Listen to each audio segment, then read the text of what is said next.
નીતિ માટે નીતિ નથી. નીતિ ધર્મનું એક પરિણામ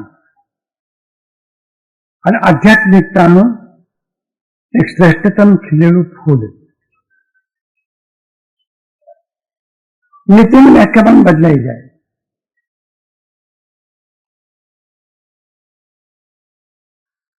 મોરાલિટી બેસ્ડ પોલિસી એ નીતિની વ્યાખ્યા નથી.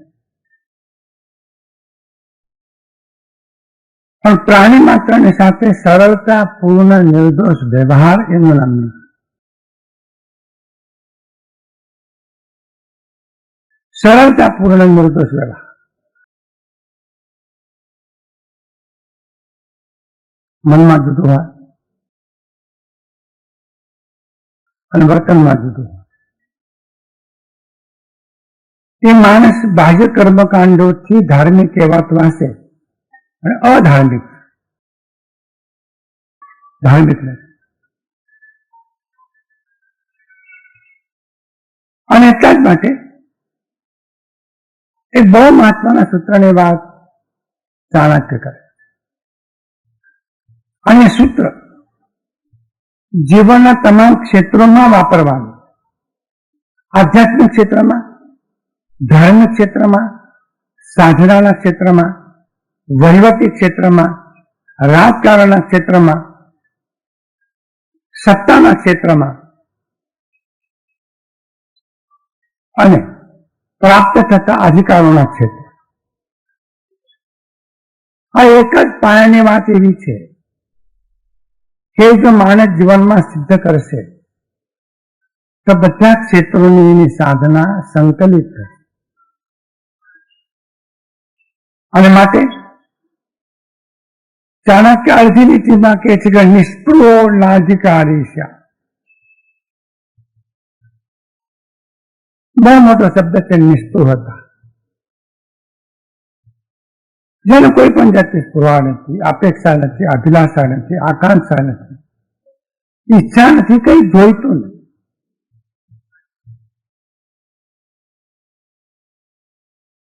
સિકંદર પોતાના ગુરુ પાસે ગયા હતા. ખબર નહીં સિકંદર એના ગુરુ પાસે કેવી રીતે ગયો એ ખબર નથી. કથા છે. તો સિકંદર પોતાના ગુરુને એમ કહે છે હું તમારા માટે શું લઈ આવું, કારણ કે હું વિશ્વ વિજય કરવા જવાનો છું. હજારો વસ્તુઓ મને મળશે, તમારા માટે શું લઈ આવું. સિકંદરના ગુરુ એમ કહે છે કે તું આ વચમાં ઉભો છે, પ્રાતઃકાલ થયો છે, સૂર્ય ઉગ્યો છે અને સૂર્યના તાજા તાજા કિરણો મારા શરીર ઉપર આવી રહ્યા છે. પણ તારા કારણે એ કિરણોને આવવાનો અવરોધ થાય છે, તો મહેરબાની કરીને બાજુ તો ખસી.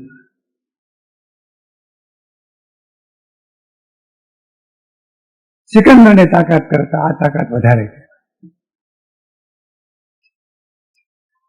જાતું કશું ન ચાહે. આ બેદરકારીની, અહંકારની, ગર્વની, તુચ્છકારની, તોછડાઈની વાત નથી. આંતરિક અવસ્થાની વાત. આ જડતાની પણ વાત નથી. બુદ્ધિ ઊંચી છે અને ગતાગમ નથી એવાની પણ આ વાત નથી.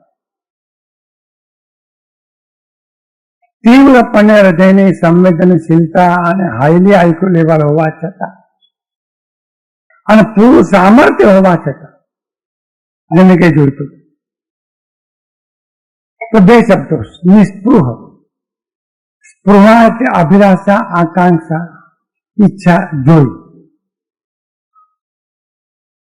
એમાં ની શબ્દ ઉમેરવા. નિસ્પૃહ. આધ્યાત્મિક સાધના જેને કરવી છે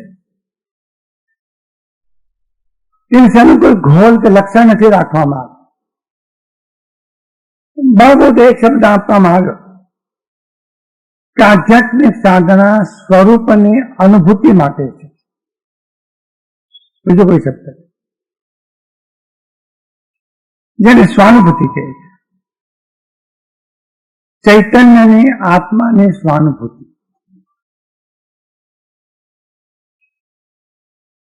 આનુષંગિક રીતે બીજા બધા લાભો થાય તો ભલે થાય, પણ હેતુ નથી એનો નિષ્પૂર્વક. ચેતનાની શુદ્ધિ ધાર્મિક ક્ષેત્રમાં અને કર્મના ક્ષેત્રમાં ભગવાન કૃષ્ણે કહ્યું કે તમને કર્તવ્ય કરવાનો અધિકાર છે, પણ કર્તવ્યની પાછળ ફળની અપેક્ષા તમે ન રાખો તો કર્તવ્ય દૂષિત થશે. ત્યાં સ્પૃહાની ધાર્મિક જગતમાં મોક્ષની વાત કરી છે, સર્વ કર્મોના ક્ષયની વાત કરી છે,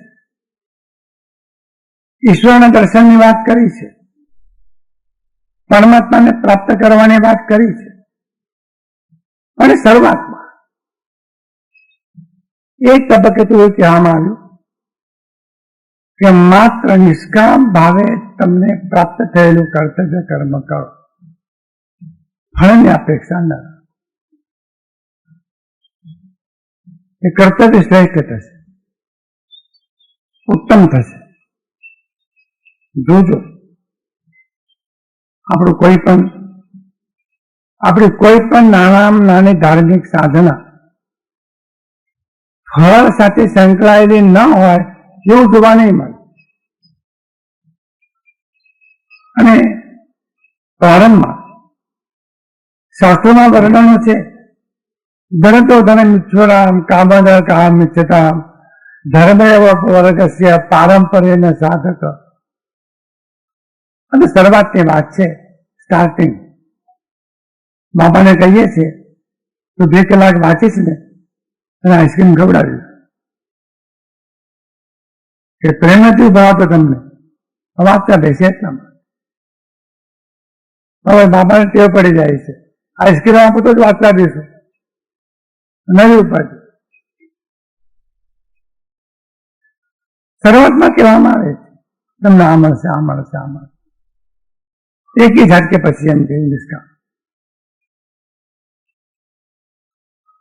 ધર્મ કરવાને પાછા પણ કોઈ કામ ના.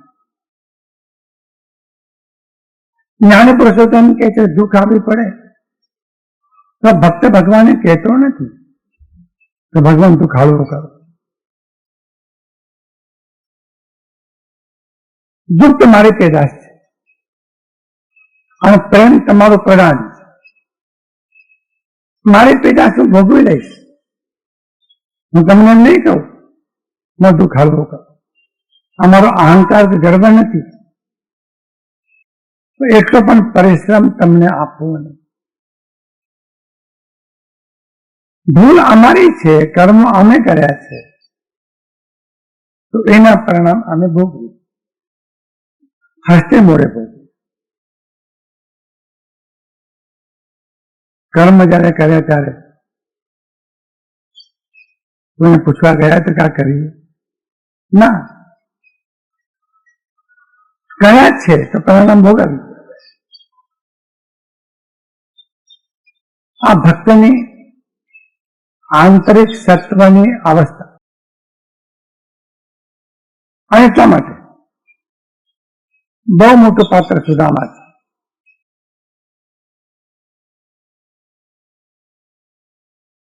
સુદામા ચરિત્ર એટલા માટે પ્રસિદ્ધ છે, ભાગવતમાં પણ છે, કવિઓએ પર રચના કરી છે, મોટા સૂત્રો છે. સુદામાની ગરીબી અવર્ણનીય છે, પણ સુદામાની નિષ્પૃહતા પણ અવર્ણનીય. સામે જે તત્વ ઉભું છે એ દ્વારકાધીશ છે, 14 ભુવનનો ધણી છે. સામે જે પરિસ્થિતિ છે એ ગરીબી રેખાથી પણ નીચે, આજની ભાષામાં ગરીબી રેખાથી પણ નીચે. જે માણસને પોતાના દિલોજાન દોસ્ત પાસે જવાનું હોય અને કંઈક ભેટ લઈને જવાનું હોય તો ભેટ આપી શકાય એવી સામગ્રી પણ જેના ઘરમાં ન હોય અને આડોશી પાડોશીઓ પાસે એને માગીને લેવી પડતી હોય, કેવી હાલત હશે આ ગરીબ. કૃષ્ણ કહે છે માગો, સુદામા કહે છે કે ના. મોટી હિંમત છે, મોટી તૈયારી. આપણે તો કંટાળીને પણ કહી દઈએ કે આટલું તો કરો જ આવે, હદ આવી ગઈ. નથી કહેતા, સુદામા કહેતા ને કઈ પણ નથી. અને પછીની કથા તો આશ્ચર્યકારક છે. સુદામા જયારે પાછા વળ્યા ત્યાં બધું સોનાનું કહ્યું નતું એમણે. એટલે ભગવાન કૃષ્ણની લીલા છે, અપેક્ષા નથી એમણે.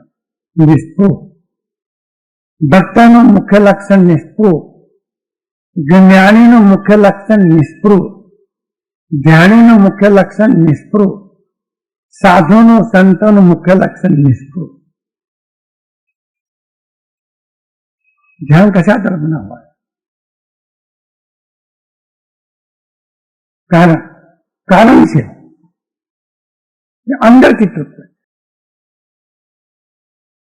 ભીતર से तृप्त है. બહારમાં તો ભલે પ્રતિકૂળતા રહે, અંદરમાં એને સમાધિનો આનંદ મળ્યો છે, ધ્યાનનો આનંદ મળ્યો છે, એને પ્રેમનો આનંદ મળ્યો છે.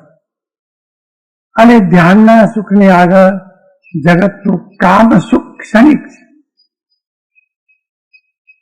સમાધિના સુખની આગળ જગતના સંપત્તિનું સુખ તુચ્છ છે. પ્રેમના સુખની આગળ જગતના વૈભવનું સુખ ન ગણી શકાય, ગણતરીમાં ના આવે એવું.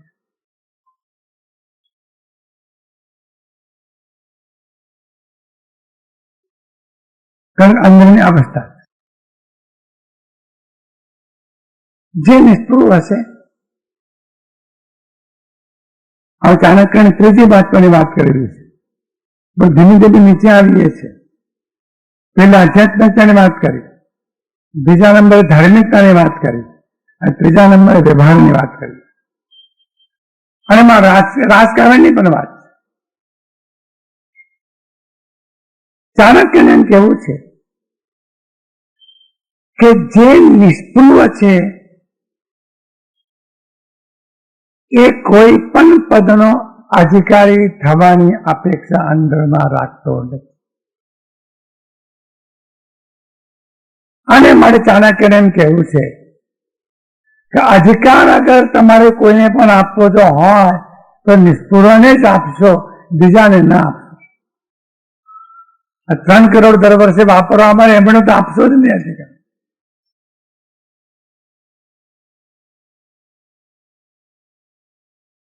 કારણ મહત્વાકાંક્ષા અને અધિકાર બેનો ગાઢ સંબંધ, અને અહંકાર અને મહત્વાકાંક્ષાનો સંબંધ. 3 શબ્દો આવ્યા. જ્યાં અહંકાર છે ત્યાં મહત્વાકાંક્ષા છે. જ્યાં મહત્વાકાંક્ષા છે એ માણસ અધિકાર મેળવવાના માટે સતર્ક રહે, અને અધિકાર મળ્યા પછી તે અધિકારનો ઉપયોગ પોતાની સ્પૃહાઓ પૂરી કરવાના માટે કરે. અણપ્રદાન કરવાની જરૂર નથી. ઉઘાડી આંખે જગતમાં જે કંઈ ચાલે છે એ તમે જુઓ. ઉઘાડી આંખે આ ચાલી રહ્યું છે. કોઈ પણ હિસાબે ચારે તરફથી જે આવે મેળવો અને લૂંટો. ચાણક્ય રાજનીતિની વાત કરે છે. અધિકાર તો એવાના હાથમાં હોવો જોઈએ કે જે નિષ્પૃહ છે, અને નિષ્પૃહ જે છે એને અધિકાર જોઈતો ને. નિર્મલ મંત્રને, પેથરસા મંત્રને માંડવગઢના મહારાજે આમંત્રણ આપ્યું, તમે આવો. 28 વર્ષની ઉંમર છે, તમે તીવ્ર બુદ્ધિમાન છો, સમર્થ છો, શક્તિશાળી છો, માંડવગઢના મુખ્ય પ્રધાન તરીકેની તમે જવાબદારી સંભાળો. મારી કોઈ કન્ડિશન નહીં, તમે જે કહો એ શરત મને મંજૂર. પેથરસા હાથ જોડીને કહે છે, એ મારાથી નહીં.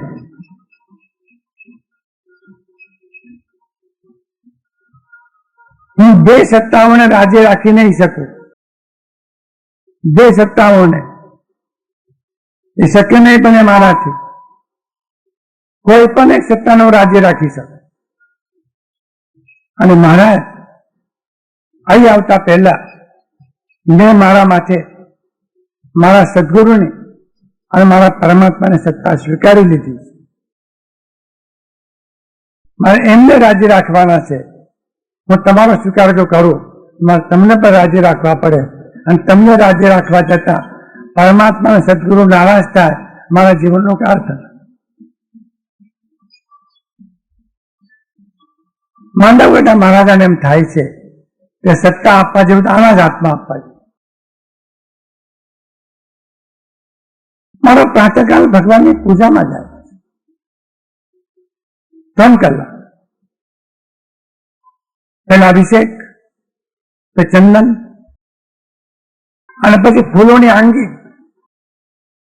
અને એ વખતે પૂજામાં જયારે બેઠા હું ત્યારે મારા ઘરને આગ લાગ્યું તો પણ ઓલાવા ઉભો ન થવું.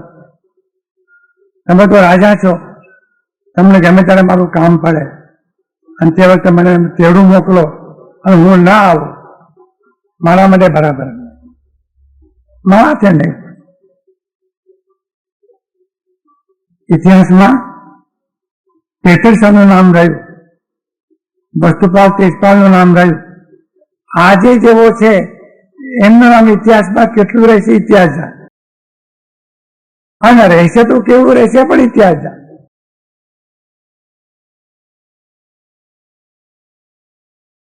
બહુ મોટું બળ છે આંતરિક.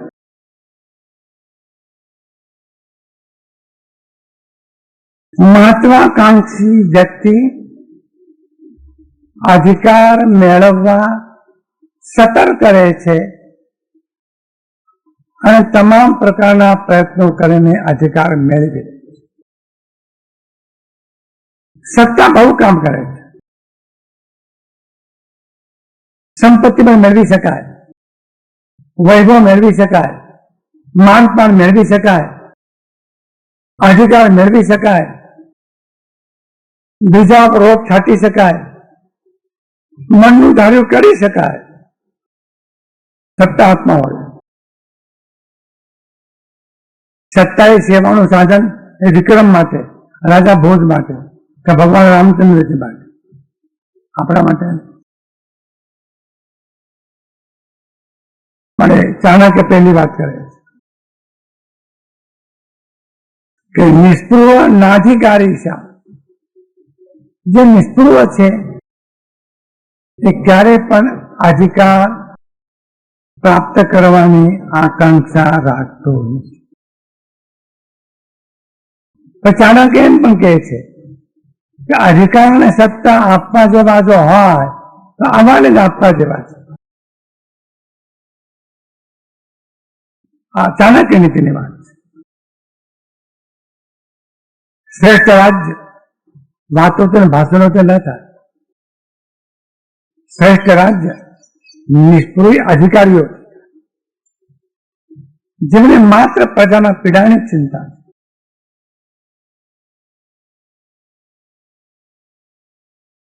નર્મદાનું પાણી ખેતીના વિકાસ માટે છે, પીવા માટે નથી. આ કોઈને ખબર નહીં હોય. ખેતીના વિકાસ માટે. જમીન લીલીછમ થાય એટલા માટે ખેતી બાજુ રહી આપણે પીવાનું પાણી. અત્યારે શું કર્યું છું 55 વર્ષ નિષ્ઠુર અધિકારી હોતા હું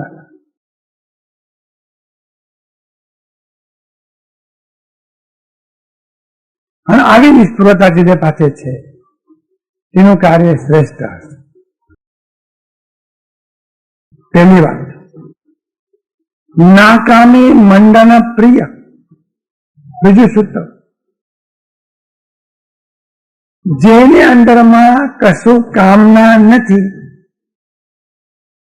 એને બહારનો શણગાર કે બહારનો દેખાવ કરવાની કઈ પણ જરૂર નથી. શબ્દ વાપર્યો છે મંડન પ્રિય. અલંકાર પણ જે અગામી છે, જેને કામના રહિત છે, એનો કોઈ બાહ્ય ઠઠારો કરવાની જરૂર નથી. રામાયણમાં એમ કહું કે સીતા કૌશલ્યાજીએ કઈ જે માગણી કરી, રામજી વનમાં જાય અને વલકર વસ્ત્રો પહેરીને જાય એમ કઈ માગણી કરી. પણ કોઈ ઠેકાણે એમ કહ્યું કે ઠીક છે, પણ રામજી પોતે જેવા હતા. એમ લાગ્યું કે વનમાં જવું છે, બસ સંઘારની જરૂર શું, અલંકારની જરૂર શું, મંડળની જરૂર શું. સીતાજીએ ઘરેણાનો ડાબડો સાથે લીધો નથી. કોઈ પણ રામાયણ વાંચ્યું જરૂર અંદર કામના નથી, દેખાવ કરવાની જરૂર નથી, સંઘાર કરવાની જરૂર નથી, અલંકારો પહેરવાની જરૂર નથી. ગાંધીએ કયા અલંકારો પહેર્યા? જોયા ગાંધી? કોઈ અલંકાર કામના જ નહીં, આપણને દેખાવ કરવો છે. તો બીજી વાત ના કામે મંડન પ્રિય. નિષ્ઠુર વ્યક્તિ અધિકાર પ્રિય હોતી નથી અને કામના રહિત વ્યક્તિ સંઘાર પ્રિય હોતી નથી. આ પૃથ્થકરણ છે મનોવૈજ્ઞાનિક. કોઈ પણ સંઘાર પ્રિય વ્યક્તિ જો હોય તો સમજી લેવું કે અંતરમાં એને કોઈ પણ જાતની કામના હશે. અનવર્થ ચાણક એવું નથી કરતા લગર વગર રહો, એમ નથી કહેતા. જમણા પગને ચંપલ ડાબા પગમાં પહેરો અને ડાબા પગને જમણા પગમાં પહેરો, એવું નથી કહેતા. માથે પહેરવાની ટોપી પગમાં નાખો અને પગના પર માથા પર મૂકો, એવું ચાણક્ય નથી કહેતા. પણ બહારનો દેખાવ કરવાની અપેક્ષા રહેતી. સાદા શબ્દ તો પછી આવે, સિમ્પલ લિવિંગ શબ્દ તો પછી આવે. આ પહેલો શબ્દ ના કામા મંડન પ્રિય.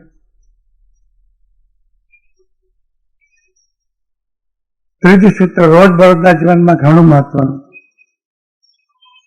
ના વિદગ્ધ પ્રિયમ બ્રુયાત. મૂર્ખ માણસ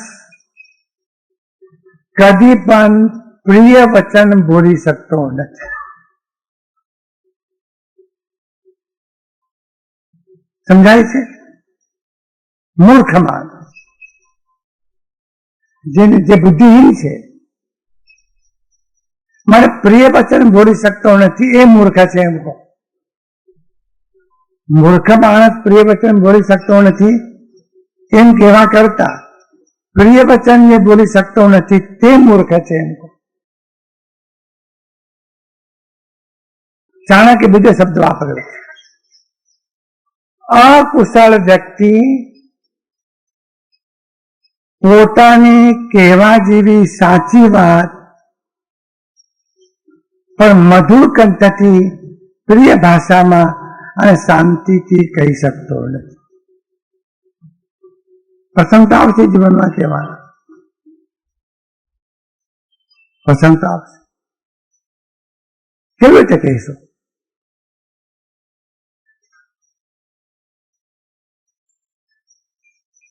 મહાભારતનો એક શ્લોક છે.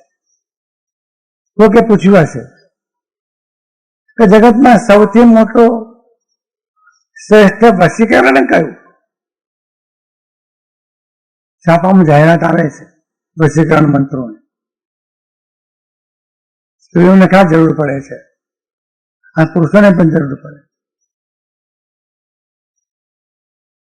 મહાભારતમાં પણ ચર્ચા થઈ. તો મહાભારતના મહર્ષિ વ્યાસે કહ્યું કે જેની પાસે પ્રિય વચન છે અને પ્રેમ સહિત જે બીજાને દાન આપે છે અને દુઃખમાં જે બીજાના આંસુ લૂછે છે, એનાથી મોટો કોઈ પણ વશીકરણ મંત્ર નથી. ગમે તમને, ગમે કે ના ગમે તો ત્યાં જ કુશળ વ્યક્તિ પોતાની વાત મધુર કંઠથી અને પ્રિય રીતે કહી શકે. આપણે જીવનની મોટી સાધના છે. ઘણી વખત અકળામણ થઈ જાય છે, પણ એને ચાણક અણઘડ વ્યક્તિ કહે છે. અણઘડ વ્યક્તિ કાં તો કહે જ નહીં, કાં તો કહે ત્યારે લમને ઘા લાગે એવું જ કહે. બંને ખોટું. નાવિદગ્ધ પ્રિયમ ભૂયાત, અને છેલ્લી વાત સ્પષ્ટ વક્તા ન વંચક. બહુ મોટી વાત. જે સ્પષ્ટ વક્તા છે તે કશું છુપાવતો નથી અને કોઈ પણ દિવસ કોઈને ઠગતો નથી. આપણે સ્પષ્ટ વક્તા ઓછા ગમે. ગોળ ગોળ, સુગર કોટેડ, સાચું કહેવા જેવું હોય તો પણ એ સાચું કહી શકે નહીં. એ મરેલું મળતું છે, એ જીવતો માણસ નથી, એ દ્રોહી છે. રાજ્યનો પણ અહિત કરે છે અને કુટુંબનો પણ અહિત કરે છે અને પોતાનો પણ અહિત કરે. મહાભારતે એને મરેલો માણસ, મરદું છે. જો પ્રસંગ આવે સ્પષ્ટ ચોખ્ખું દિવાજુ. સગો દીકરો હોય તો પણ બાપે કહેવું જોઈએ, અને સગો બાપ હોય તો દીકરાએ કહેવું જોઈએ. મારે લડવાની વાત નથી, ભાવ ચડાવવાની વાત નથી. Right presentation. સાકર જેવો મીઠો ફોલીને ખાઈ જાય મંજૂર નથી.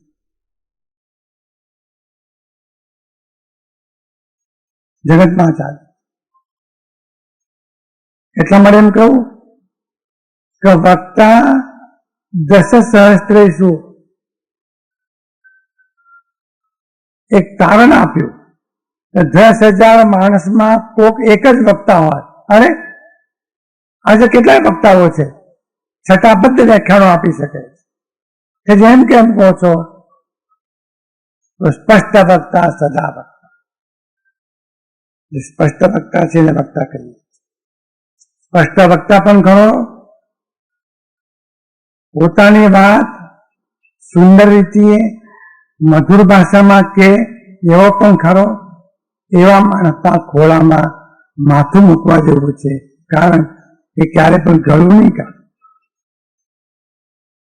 એ થકશે નહીં. 4 વાતો પૂરી થઈ જાય. આપણો ટાઈમ પણ થયો. મહત્વાકાંક્ષી વ્યક્તિ અધિકાર મેળવવા સતર્ક રહે છે, પણ નિષ્પૃહ વ્યક્તિ અધિકારને કદી પણ ઈચ્છતી નથી. અને માટે જ અધિકાર આપો તો નિષ્ઠુર વ્યક્તિને જ આપો. લે ન લઈને મરજીની વાત. જેને કોઈ કામના નથી એ બહારનો દેખાવ કરતો નથી. ભપકો જેને કહે છે વ્યવહારમાં, ભપકો. અત્યારે ચારે તરફ જોવા મળશે તમને. લગ્નની સિઝન ખરી ને, 15-20 દિવસ જાય, બિલ પર ઉઘરાણીઓ આવે, ઉઘરાણી પર ઉઘરાણી, મંડપ વાળો આવે, મીઠાઈ વાળો આવે, એટલે કંઈક નહીં જવું, હરદ્વાર જવું એમ થઈ જાય. ભપકો, પ્રેસ્ટીજીસ, મોટાઈનો દેખાવ, અદમ્ભ છે. અકુશળ વ્યક્તિ, મૂર્ખ વ્યક્તિ પોતાની વાત મધુર ભાષામાં કહી શકે, પોતાની વાત પ્રિય ભાષામાં કહી શકતો નથી, એ માણસને મૂર્ખ સમજે. અને ચોથી વાત, સ્પષ્ટ વાત કરનારો કદી પણ કોઈને ઠગતો નથી. ચાણક્યના 4 સૂત્રો, હવે પછીના સૂત્રો આવતા રહેવાનું.